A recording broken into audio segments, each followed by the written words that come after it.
I opened the door to my boss's office, and there she was, on her toes, in his arms. Her dress was crooked. His belt was unbuckled. They didn't know I was standing there. I wasn't even supposed to be in the office that day. That was the moment my world cracked open. And the worst part? It wasn't even the betrayal itself. It was what she said afterward, when she finally looked me in the eye and, without blinking, said, "I did it for you. My name's Alex. I'm 34. I've worked in construction project management for most of my adult life, climbing the ladder slowly, one exhausting year after another. My wife, Melissa, we were together for 8 years, married for almost 6.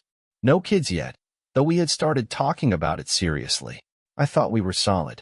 She was never the soft type, smart, opinionated, sharp as a blade when she needed to be, but I liked that about her. She didn't take nonsense from anyone. Looking back now, I think maybe she saw me as someone she could mold or use. Everything kicked off about a month before that scene in my boss's office. I had just gotten promoted, and not just any promotion. It was the one I had been working toward for 3 long, underpaid years. Senior project manager. Bigger paycheck, my own team, an office with a door. It felt like I had finally made it. Melissa seemed thrilled. Almost too thrilled. "I told you," she beamed, hugging me tight, her face glowing. "You were made for this." At the time, I thought she was just proud of me. What I didn't realize was that she had already decided how to get me there. In the weeks that followed, she became more attentive than usual, cooking dinner, asking specific questions about work, especially about Ken, my boss. Now, this was weird, because she'd never liked Ken. She used to call him a walking HR violation. So when she suddenly started asking about how he was doing, or if I'd been talking to him much, I felt a little prickle of something in the back of my mind. But I brushed it off. Who suspects that kind of thing right away? Then came the red flags. The little ones at first. She changed the passcode on her phone, started locking it at night, even hiding it under her pillow. Claimed she joined a new yoga class, but came home without her mat once. Said she left it at the studio. Her location sharing with me suddenly glitched, she said. One night, she told me she was going to see her friend Sarah for dinner. I happened to check our Uber account. She went nowhere near Sarah's neighborhood. I screenshotted it, didn't say anything. Then I found the hotel receipt. It was in her purse. I wasn't snooping, honestly. I was looking for gum. I pulled out a folded piece of paper by accident. It was a printed invoice. Hilton Garden Inn, downtown. One night. 2 guests. Date, 3 days before my promotion. Guest name, KM. Ken Mallory. I stared at it for a full minute, my heart pounding so loud I could hear it. I couldn't wrap my head around it. Why would she be checking into a hotel under his initials? Why would she be there at all? She didn't work. Hadn't for years. And Ken, he didn't even like her. At least, that's what I thought. 3 days later, I got my answer. I was supposed to be out at a construction site that morning, but a delivery got delayed. I swung back by the office to grab some blueprints I'd left in the printer room. It was early, before most people had shown up. I parked next to Ken's car. His office light was on. I walked up the hallway, past reception, down to the executive wing. His door was slightly ajar. I was just about to knock when I heard her voice. Melissa. She was inside. You said you'd talk to him after the holidays, she said, quietly. Then Ken. Give it time. He's on cloud 9 right now. Why ruin it? I didn't move. I didn't breathe. I pushed the door open. There they were, his hands on her hips, her arms around his neck. Her dress was tilted off one shoulder. His belt was hanging open. They both froze. She gasped when she saw me, stepped back like a guilty teenager. He looked like he'd seen a ghost. I didn't say a word, just stood there. She whispered, Alex, this isn't what it looks like. I said nothing. And then she said it. I did it for you. For your promotion. I wanted you to win. I left. I don't even remember walking down the hall or getting into my truck. I just remember staring at my hands on the steering wheel, not even sure whose life I was living anymore. I couldn't process it. The woman I loved, my boss, my job, all of it tainted, broken, dirted. And that was just the beginning. The first thing I did after walking out of that office was drive. No destination. Just drive. I didn't want to go home. Didn't want to talk to anyone. I just needed the road, the noise, something to drown out the way her voice echoed in my head. I did it for you. Like that made it noble. Like I should thank her. I pulled into a gas station an hour later and sat there with the engine off, phone buzzing in my lap. She'd called 6 times. Texted more. Alex, please, just come home. Let me explain everything. You don't understand what this was. No, I understood perfectly. I just didn't want to accept it. When I finally made it back to the house that night, it was quiet. She was sitting on the couch, mascara smudged, tissues everywhere. She looked up like I was the one who cheated, like she was the victim. I swear it wasn't like that, she started. I didn't sit down. How long? Her mouth opened, closed. A few weeks. Try again. She hesitated. Okay. 2 months. The lie was obvious. Her hands trembled. Her eyes darted away. I pulled the hotel receipt from my pocket and dropped it on the coffee table. That's not 2 months ago. She froze. I'd taken pictures of it, front and back, just in case she tried to make it disappear later. It showed everything. Date, time, name, last 4 digits of the card. It wasn't her card. It was his. I needed him to see your value, she said quietly. I laughed. Actually laughed. So you screwed him to show off my resume? She didn't answer. That silence told me everything. That night, I slept in the guest room. Couldn't stand to be near her. I didn't even close the door. Just lay there staring at the ceiling while her soft sobs echoed down the hallway. But I didn't care. I'd already done enough crying in the truck. The next morning, I woke up early and checked our shared laptop. She wasn't careful. Never was. That's how I found the email chain. There were 27 emails. Some with attachments. Some with subject lines like, dinner after the check-in, or, he's clueless. One in particular caught me cold. From Kinem. Subject, your guy's face when he got the job, priceless. You earned this. She had replied. I just hope he never finds out what I had to do to make it happen. I felt physically sick. That wasn't a moment of weakness. That was calculation. Planning. 2 people deciding I was stupid enough to be used. I printed every single email. I didn't know what I was going to do yet, but I knew this. They weren't going to get away with it. The morning after I found the emails, I woke up feeling like I hadn't slept at all. Melissa was already up, humming in the kitchen like she hadn't just detonated the foundation of our marriage. I could smell coffee. She always made a second cup for me, like that somehow fixed things. I didn't touch it. I grabbed my keys, my phone, and the manila envelope full of printed emails, and walked out without saying a word. I didn't even know where I was going yet. I just knew I couldn't sit there another minute pretending this was still normal. I ended up parked in front of a strip mall about 10 miles out of town, in front of an office with big white letters across the door. Wexley Law Group, Family and Employment Law.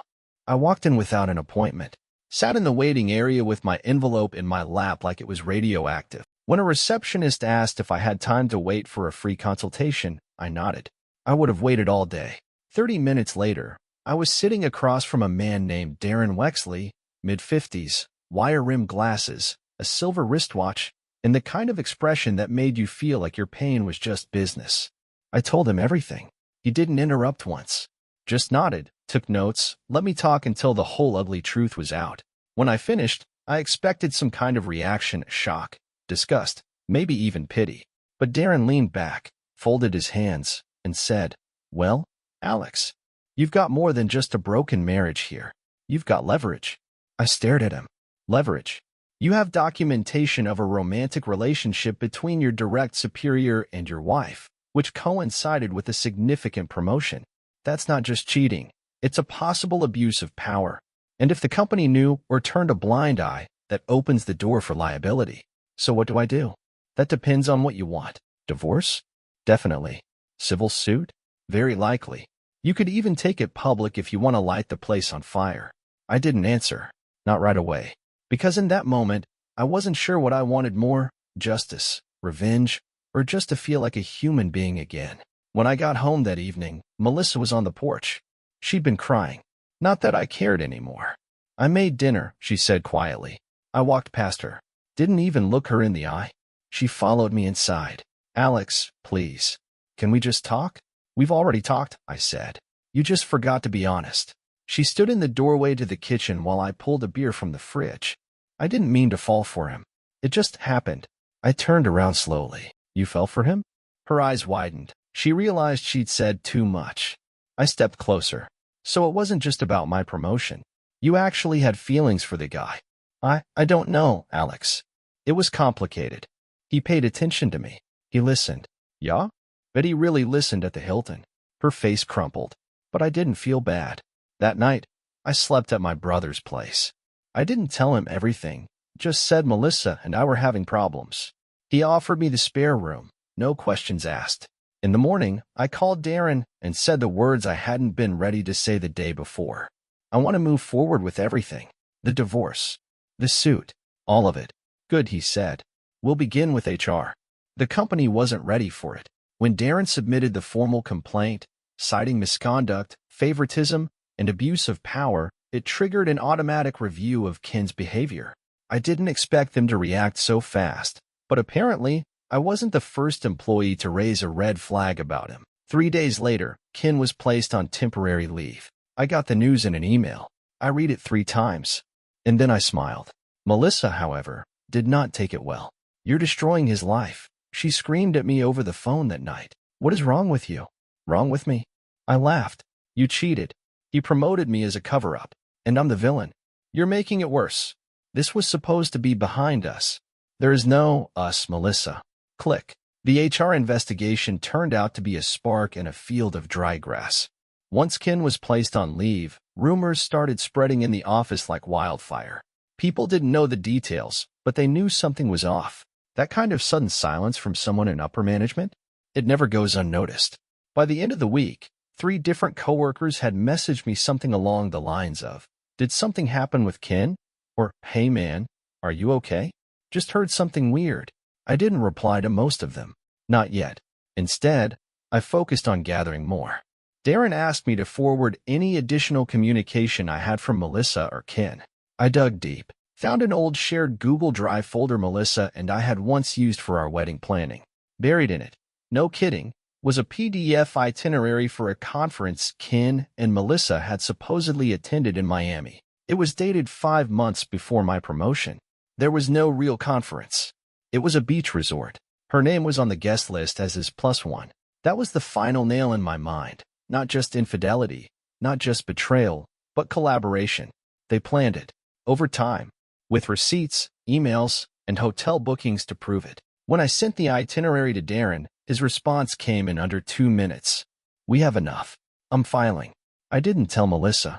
I didn't know her that. But she found out soon enough. It started with a certified letter delivered to our doorstep. I wasn't home. She called me, her voice shaky. "You're suing him?" "I'm holding him accountable." She went quiet. I heard her breathing on the other end, short and panicked. Then came the first threat. "If you do this, Alex, if you take this to court, everything will come out. Not just about Ken. About me. About you." I laughed. Actually laughed. I've got nothing to hide. She didn't call again for 2 days. Meanwhile, Darren submitted the official civil complaint, Alex Grant versus Kenneth Mallory and Northgate Construction Group, LLC. It was real now. The claim was based on unethical workplace conduct, manipulation of professional advancement, emotional distress, and a hostile work environment masked as mentorship, all backed by evidence. The company's legal team responded with a request to discuss resolution. They wanted to avoid court. Of course they did. That's when Darren gave me the option. They're willing to settle quietly, offer a financial settlement, NDA, wipe your HR file clean. You'd walk away with a check and a fresh start. What do you want to do? I thought about it for a long time. Then I said, "We're going to court." Melissa showed up at my door 3 days later, unannounced. I opened the door and found her standing there, dressed like she had somewhere to be, holding a folder. "What's that?" I asked. "Proof," she said. "Of everything." She stepped inside without asking, laid the folder on the kitchen table like a dealer laying down a hand of cards. Inside, printed messages between her and Ken, conversations, voice memos, screenshots of calls. She was giving me ammunition. "Why?" I asked. "Because he threw me under the bus," she said bitterly. "Told the company I pursued him. Said I threatened him with blackmail. Said you were unstable." I raised my eyebrows. "And you expect me to believe this is about justice?" "No," she said. "It's revenge." There it was. The truth. Even now, she wasn't helping me, she was hurting him. Her loyalty never ran deep. She just turned with the tide. I took the folder. Didn't thank her. She didn't deserve it. Before she left, she turned and looked me in the eyes. I still love you, Alex. I didn't blink. No, you don't. You just hate losing.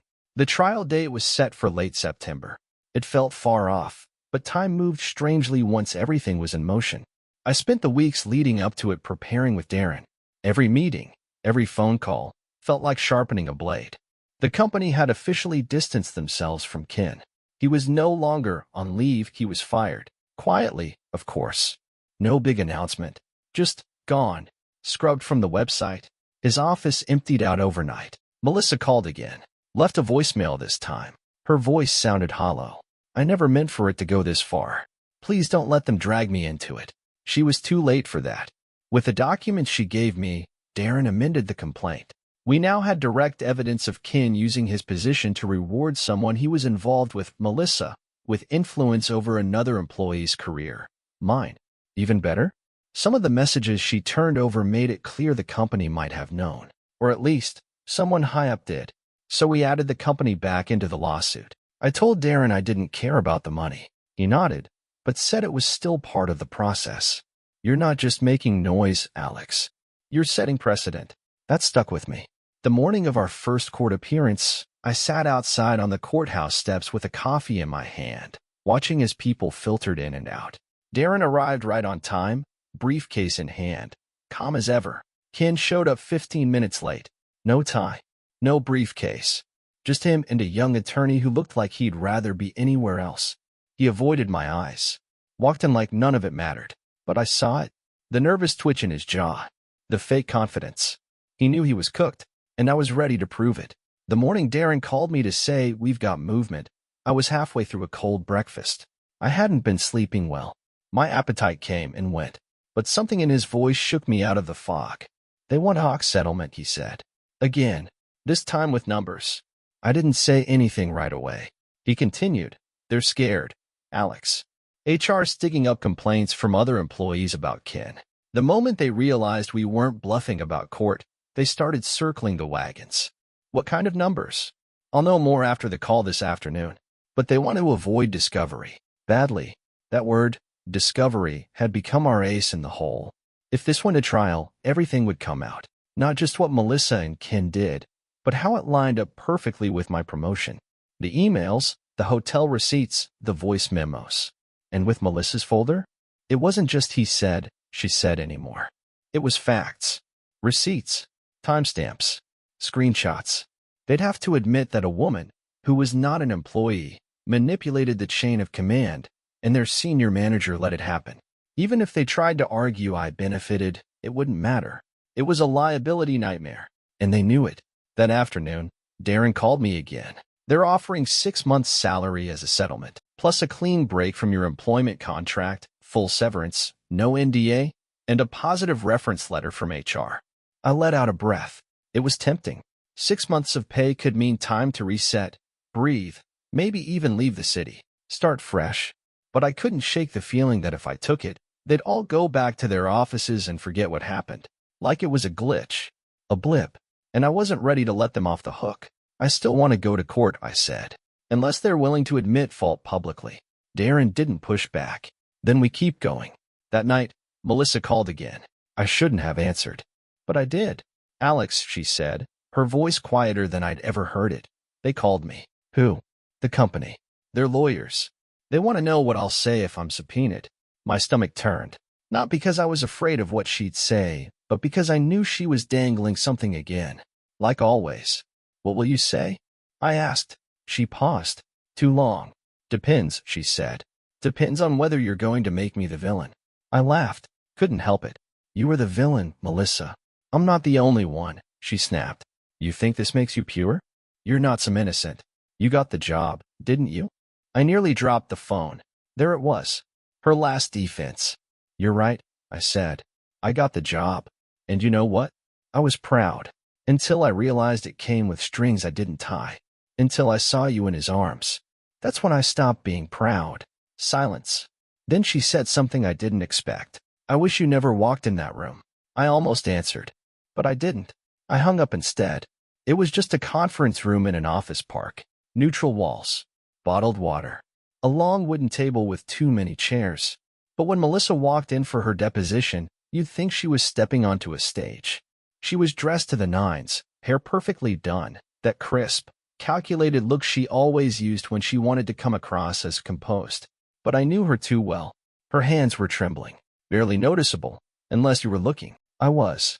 Darren leaned over and whispered, "Let her talk. We don't interrupt. We just collect." Melissa sat opposite me. She didn't look directly at me, not at first. She looked past me, like I wasn't really there. The court reporter clicked her recorder on. Ken's lawyer nodded for us to begin. "State your name for the record." She cleared her throat. "Melissa Grant, do you understand that you are under oath?" "Yes." "And that the information you provide will be part of a legal proceeding?" "Yes." Then it began. At first, she stuck to the usual script. I was never employed by Northgate. I had no formal role. I never influenced any hiring or promotional decisions. Darren let it go. "For now, can you describe the nature of your relationship with Kenneth Mallory?" She blinked. "We were close." "Can you be more specific?" She hesitated, looked down at her hands. "We were involved, romantically, for several months." Darren stayed calm. "Were you involved with Mr. Mallory at the time of your husband's promotion?" "Yes." "And do you believe your relationship had any bearing on that promotion?"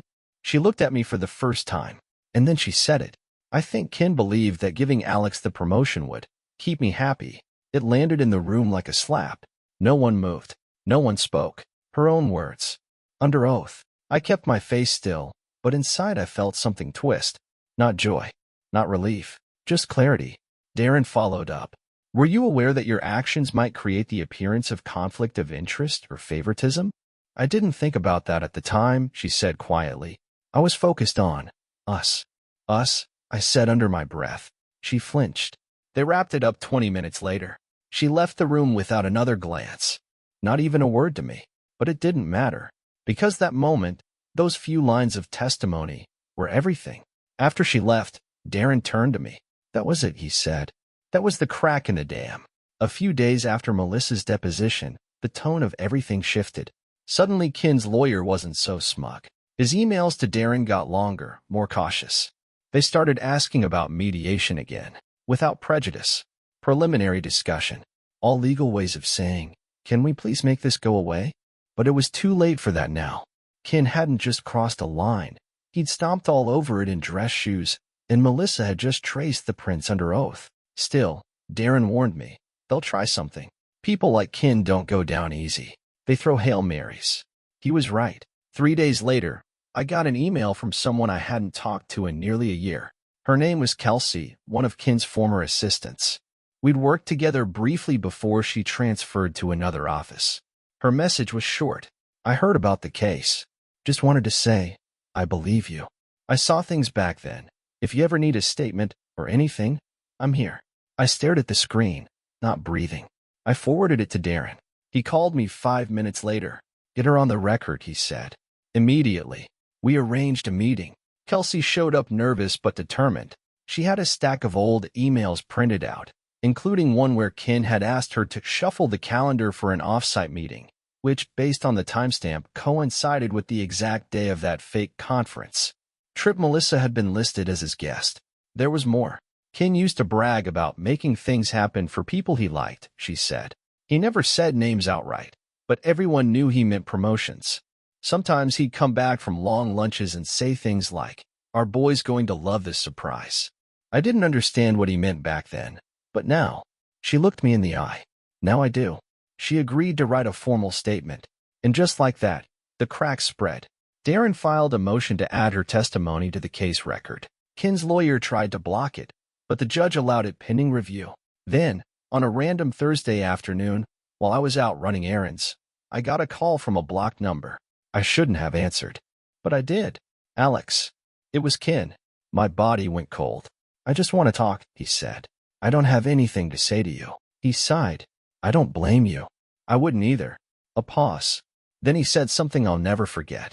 "I thought it would be over by now. I didn't think you'd keep fighting." I didn't respond. He kept going. "I made mistakes. So did she. But this? You're burning it all down." I laughed short and sharp. "I'm not burning anything," I said. "I'm just holding up a mirror." Click. That night, Darren texted me a screenshot of a legal update. Ken's team had filed a motion to delay the trial. A stall tactic, nothing more. But it didn't matter, because now we had more than proof. We had momentum. The courtroom smelled like paper and old wood. I don't know why that stuck with me, but it did.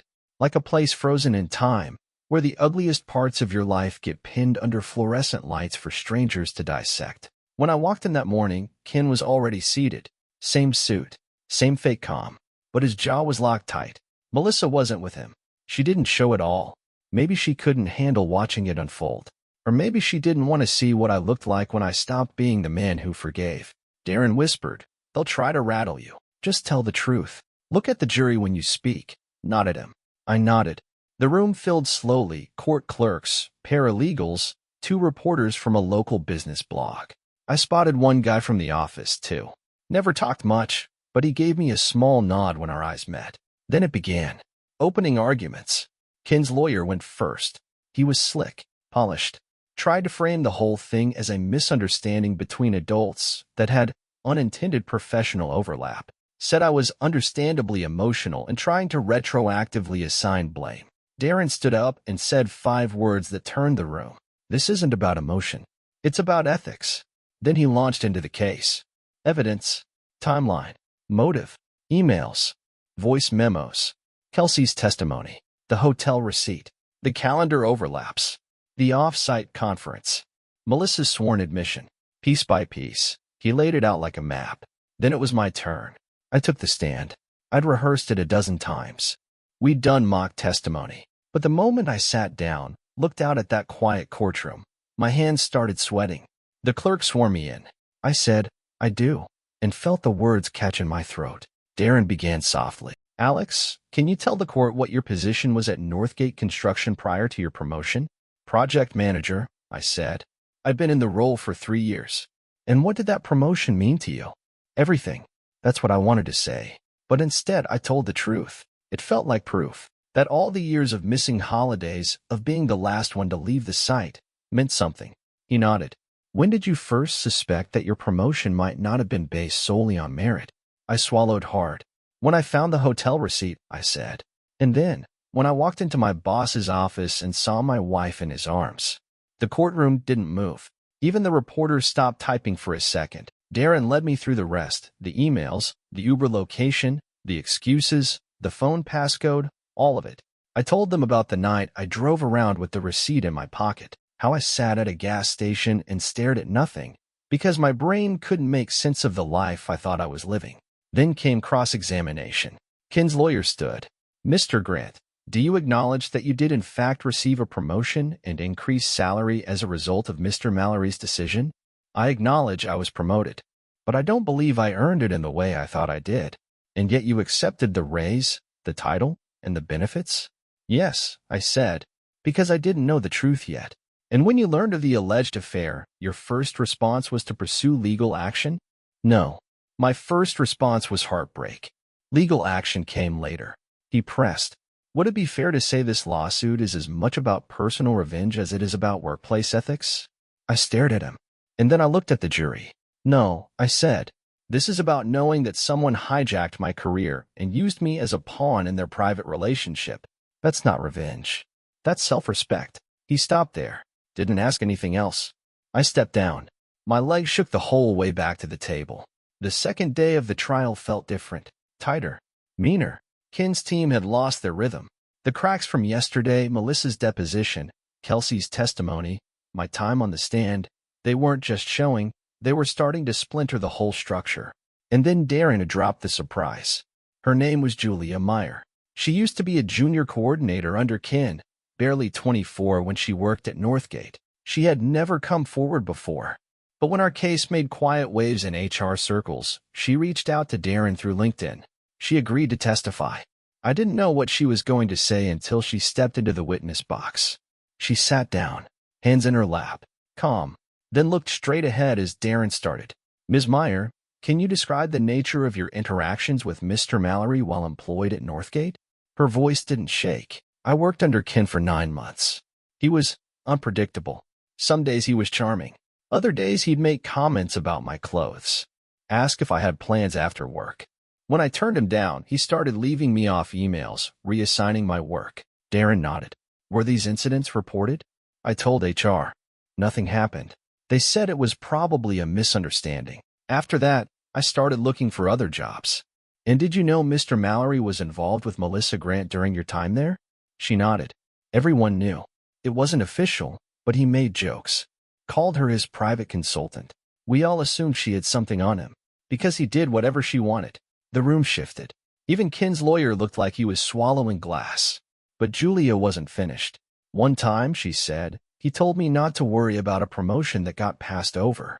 Said, it's not about work anymore, it's about who's got leverage. That's when I knew I needed to leave. Ken stood up at the defense table. Your Honor, his lawyer started. But Ken didn't wait. She's lying. Ken snapped. This is character assassination. The judge banged her gavel once. Sit down. Mr. Mallory. He froze. That was the moment. Not a legal one, a human one. A man who had spent his whole career controlling rooms had just lost control of himself in front of a jury. He sat, red-faced and twitching. Julia was excused. We recessed for lunch. I stood by the window in the hallway, looking out over the city. Melissa texted me. I didn't open it. Darren walked over. That was it, he said. That was the nail. And it was. Because after lunch, the judge denied the defense's motion to dismiss. And then she announced that closing arguments would begin the next day. The end was near. Courtrooms are louder in movies. In real life, it's quiet. People don't talk much. They just watch, and that silence? It's heavier than shouting. Closing arguments were brief. Ken's lawyer tried to spin the whole thing as unprofessional but not unlawful. Said there was no policy against sleeping with a non-employee. Said Ken acted independently, and if mistakes were made, they weren't malicious. Darren stood, adjusted his glasses. He didn't raise his voice. He didn't need to. This wasn't just a marriage broken. It wasn't just a bad decision. This was a man in power, in a position of leadership, rewarding a romantic partner by manipulating a workplace process and lying about it. This wasn't a slip. This was a strategy. And Alex Grant was the collateral. He paused, looked at the jury. You don't have to be a lawyer to understand betrayal. You just have to have a conscience. Then it was done. We waited. An hour passed. Then 2. I sat in the hallway. Same bench as day 1. Melissa never showed. She didn't need to. Her absence said more than her words ever could. Finally, the court clerk called us in. I stood. I didn't feel my legs. The jury filed in, faces neutral. I straight ahead. The judge asked the foreperson to stand. My ears bust. On the matter of professional misconduct and workplace favoritism, we find in favor of the plaintiff. On the matter of emotional distress, we find in favor of the plaintiff. On the matter of liability by Northgate Construction Group, we find in favor of the plaintiff. Each word hit like a heartbeat I hadn't felt in months. And then the damages. 6 figures. Not life-changing, but enough to say, this happened, and it mattered. Ken didn't move. His lawyer's shoulders sagged. The judge dismissed the court. It was over. Outside, Darren clapped a hand on my shoulder. You did it, Alex. I nodded. Didn't say anything. I was still listening for her voice. Still expecting to wake up in that moment in Ken's office, staring at them frozen mid-lie. But that moment was gone, replaced by this one. Justice. Later that week, I got a letter from Northgate. Official apology. Signed by legal. HR included a full audit summary and a note that Ken would not be rehired or referenced. I framed it, not out of pride, but because some days I still doubt myself. And I need to remember, it wasn't in my head. Melissa moved out of the house a month later, quietly. No goodbye. Just a note on the counter. I hope someday you'll see I wasn't all bad. I crumpled it without reading the rest. The truth is, I don't hate her, but I can't respect someone who used me as a tool and then expected me to smile while she handed my soul over like a gift to someone else. Ken? I heard he tried to start a consultancy. It flopped. People talk. And now, when they say my name, they say he stood up. That's enough for me.